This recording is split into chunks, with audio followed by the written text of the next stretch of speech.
Welcome back. It says Jessica studied starfish population, collected starfish of species. Looks like disaster with a P. She was interested in the distribution of these sizes along the shoreline. One measure of size is arm length. Below is a cumulative relative frequency distribution graph. So what is it we're measuring? We're measuring the length of one of their arms. So that's quantitative information. So we're actually measuring that, and these were some of the arm lengths we got.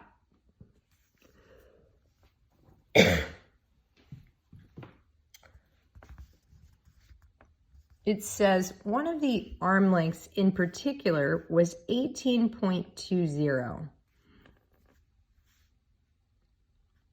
So that would fall somewhere here. Is that particularly large?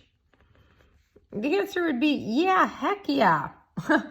Look at everyone else. If you had that arm length and you were a starfish, you're huge. So what that means is as we go over here, it looks like we're around 90. It looks like we're around the 90th percentile. So we're as big, we're at or below 90% of everyone there. So I'm really liking C because of where I line up. So you're like, well, what do I do for my picture? So to take notes, you should kind of trace here. If this is 18.2, using our cheater graph, that's around the 90th percentile. And that means you're really big. Okay, question 20. The mean number of days that the midge Cheoboris spends in its larva state is 14.1 days with a standard deviation of 2.2. So anytime I hear mean and standard deviation, I jot this down.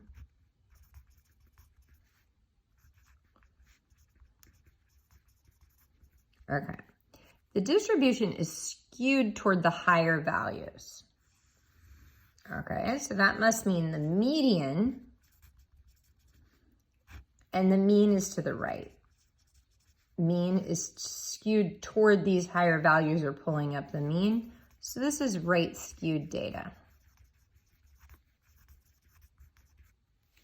What is the z-score for an individual midge that spends 12.7 days in its larva state? So a z-score formula is AP statistics. We take its actual one, so for an individual that spends that exact amount, 12.7, we'd predict it to meet the mean. If we knew nothing about it, we would predict that it would be 14.1 days in larva state. And we know the standard deviation is 2.2.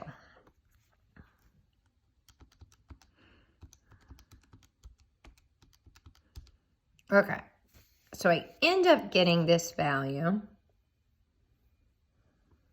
negative 0.64, and that's my choice B. Awesome. Let's do 21. Carrie and Vicky are both enthusiastic players of a certain computer game. Over the past year, Carrie's mean score when playing the game is that. So as we said, when we hear mean, we write this. And the standard deviation is 1,500. During the same period, Vicky's mean score, so this was Carrie.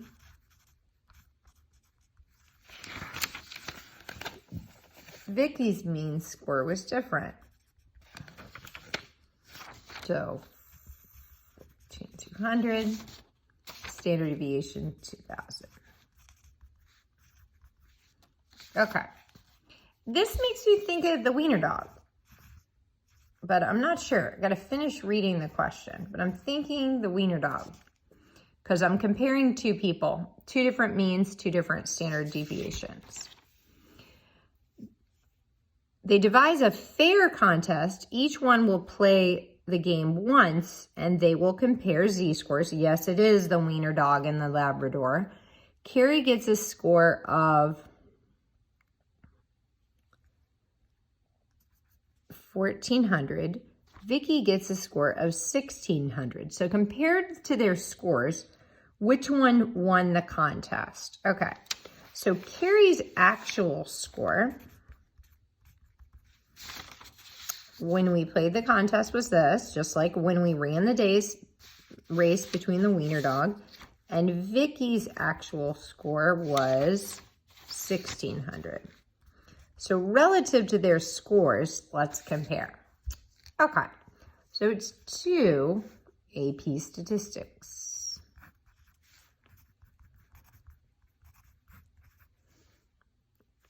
Carrie's z-score.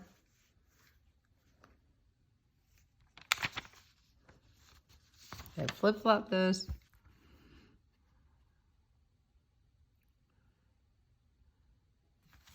Oh boy, I'm really tired, people. It was late. I warned you. See, that's hers. Okay, that's better. Her actual 1,400. Her predicted.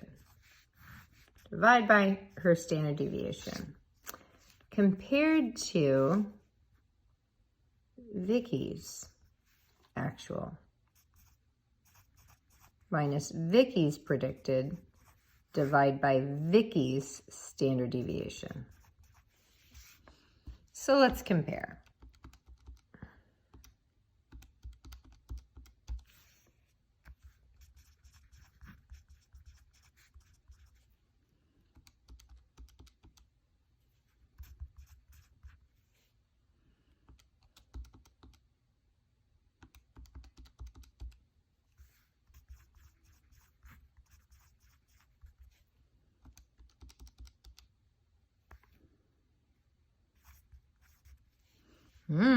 So this is better for sure. So Carrie,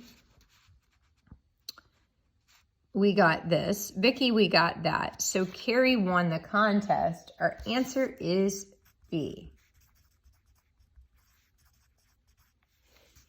Relative to herself, she scored higher than her mean, than Vicky scored from her mean. Oh, awesome. Let's keep going.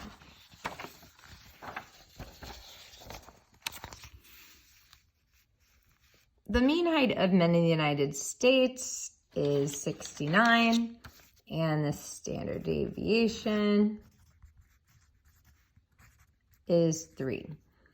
For U.S. women, the mean is, so this is men, mean is 64, standard deviation is 2.7. The tallest woman, who is 80 inches, holy smokes, on the basketball team, and the tallest man, 87 inches. Which player is taller relative to their sex? So we have an actual here and an actual there, and this problem's the same as the last one. So this one is 80, and that one's 87. So A, actual, minus predicted, divided by standard deviation. Oh, and I flip-flop. You got to be careful with that. This is the man stats. That's the actual man height. So 87 minus 69 divided by 3 compared with 80 minus 64 divided by 2.7. Let's compare. So it's like the wiener dog again.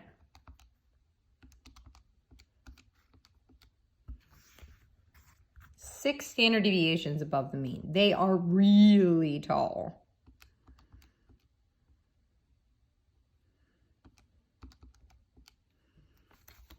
Oh, so close. so close. So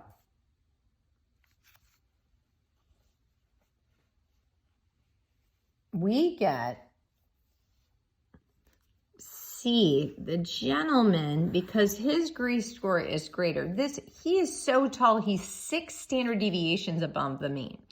She is only 5.9 standard deviations above the mean. So he's even taller for a man than she is taller for a woman. And that is what that means. So he wins the relative height award. Not because he's taller than her, but that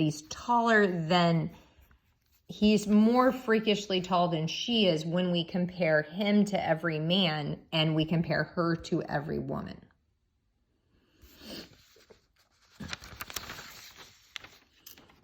All right. Let's do one more. A data in this tape. Data set is normally distributed with a mean of 25 and a standard deviation of 8. Mean of 25, standard deviation of 8. If you calculate the standard score of every observation, what will the mean and standard deviation result be? Well, what does this mean to standardize? Okay, well, that would mean, well, what if your actual value was 25? So you'd take 25 minus 25 divided by 8.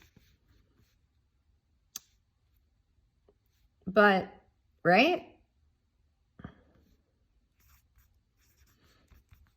And so the z-score of the mean would be 0. So in a standardized chart, you set the mean to 0 because that's how far away the mean is from itself. So its actual value is here, but its standardized score of the mean is 0. And what does it mean to have a standard deviation? Well, okay, the standard deviation, well, that would mean, what if somebody was exactly an average amount bigger than the mean? That would be mu plus sigma, or 25 plus 8. So that'd be 33. So let's think of that for a minute. The amount, 33, would just be one typical amount above the mean. So what if that was your actual score? 33 minus 25 over 8. You get 8 over 8. What does that mean? You have a z-score of 1. So a mean of 1 and a standard deviation, now a mean of 0 and a standard deviation of 1 is what it means after we standardize it, mean when we use z-score.